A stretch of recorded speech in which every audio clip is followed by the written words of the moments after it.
Shalom saudara-saudariku yang dikasihi dalam Kristus. Bertemu kita semula di segmen Rhapsody Reality, saluran renungan firman Tuhan setiap hari. Haleluya.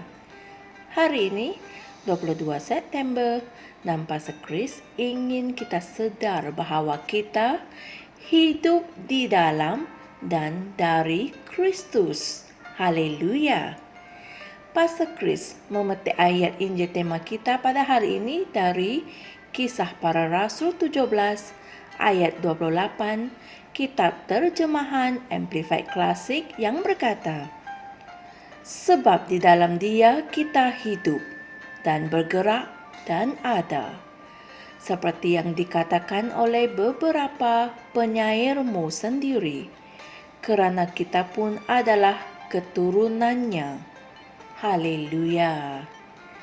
Efesus 2 ayat 4 hingga 6 mengatakan, tetapi Allah yang kaya dengan rahmat, oleh kerana kasih-Nya yang besar, yang dilimpahkannya kepada kita, telah menghidupkan kita bersama-sama dengan Kristus, sekalipun kita telah mati oleh kesalahan-kesalahan kita. Oleh kasih karunia kamu diselamatkan. Dan di dalam Kristus Yesus, Dia telah membangkitkan kita bersama dan mendudukkan kita bersama dengan Dia di syurga. Puji Tuhan. Semasa Yesus dibangkitkan dari kematian, kita juga telah dibangkitkan bersama-sama dengannya dan didudukkan bersama dengannya di syurga. Amin.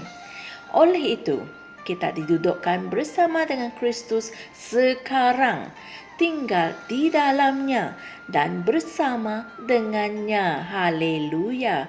Sebab itulah kita diberitahu bahawa segala sesuatu yang kamu lakukan dengan perkataan atau dengan perbuatan, lakukanlah semuanya itu dalam nama Tuhan Yesus, sambil mengucap syukur kepada Allah dan Bapa melalui Dia. Haleluya. Dan hal ini tertulis dalam Kolose 3 ayat 17. Kemudian Kolose 2 ayat 6 berkata, oleh sebab itu, sebagaimana kamu telah menerima Kristus Yesus, Tuhan, hiduplah di dalam Dia. Inilah firman Tuhan. Dan sebab sekarang kita hidup di dalam Dia, didudukkan bersama dengan Dia, maka kita harus hidup dengan dan melalui Dia. Haleluya. Kita mesti berjalan di dalam Dia. Hendaklah kamu hidup dan berjalan di dalam nama-Nya. Bagaimana kamu hidup dan berjalan di dalam nama-Nya? Dia menyatakan dengan jelas bahawa nama-Nya adalah sebuah tempat, sebuah persekitaran. Apabila kamu telah dilahirkan semula, kamu sudah dilahirkan ke dalam Kristus. Kamu dibenam, dibaptis ke dalam Kristus. Oleh itu, kamu berada di dalam Kristus. Amin. Fahamikan perbezaan di antara kamu di dalam Kristus dan Kristus di dalam kamu. Kristus di dalam kamu adalah mengenai kehidupanmu, kemuliaanmu. Manakala kamu di dalam Kristus adalah tentang persekitaran kamu, tempat tinggal kamu.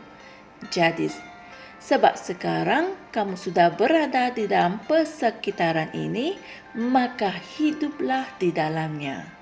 Haleluya.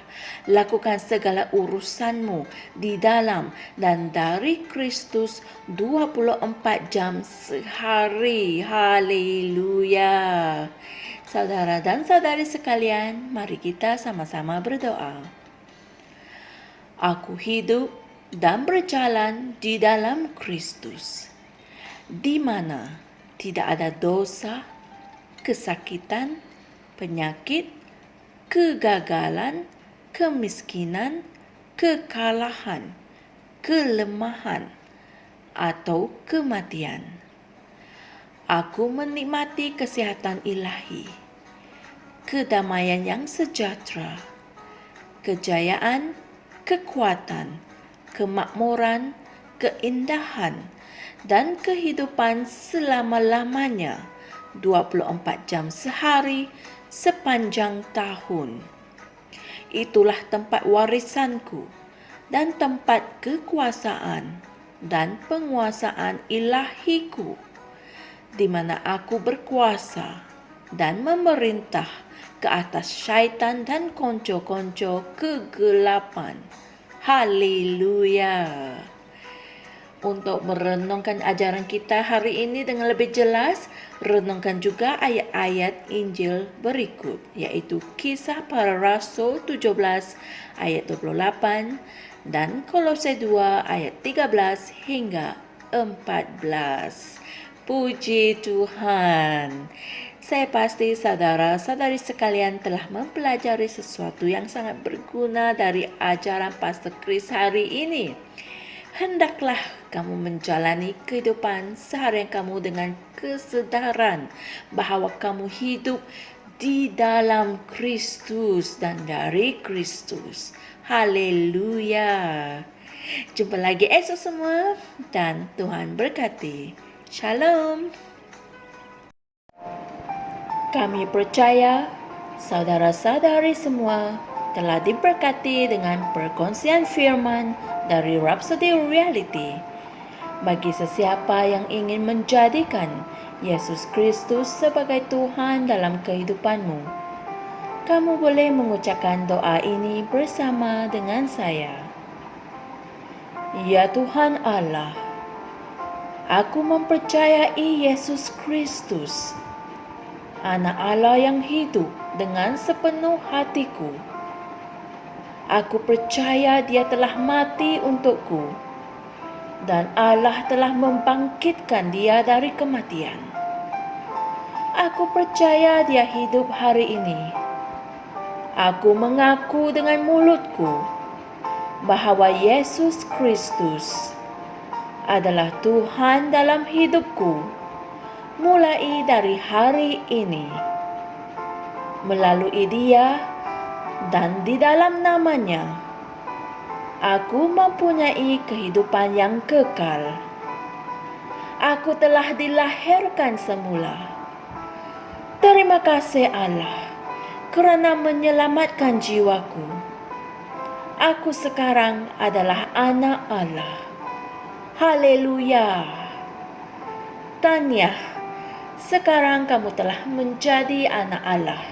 Untuk apa-apa sebarang pertanyaan atau untuk mendapatkan lebih banyak maklumat mengenai bagaimana untuk bertumbuh sebagai seorang Kristian, anda semua boleh hantar mesej di akaun Facebook kami atau email kami di tni.msia@gmail.com. Sekali lagi, tni.msia@gmail.com. Tuhan berkati Anda semua.